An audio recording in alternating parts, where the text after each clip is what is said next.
Nodir aka, kuz-qish mavsumida nimaga kasalliklar avj olib ko'payib ketadi? Faslga moslashmasdan ba'zi birovlar ko'chaga kiyinib chiqadi. Havo iliq paytda ko'chaga chiqqanlar kechgacha ham ishini bitira olmay, kechki payt ko'chada qolib ketsa, yana salqin tushib qolsa, sovuyib qoladi. Qattiq sovigandan keyin mahalliy immunitet tushishga moyil bo'ladi.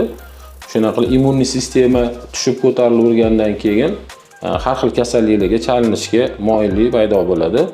Masalan, virusli proses paytida ko'chada yurganda kasallangan odamlar o'zini himoya qilib yurish kerak bo'ladi, boshqalarga kasallikni tarqatmasligi uchun.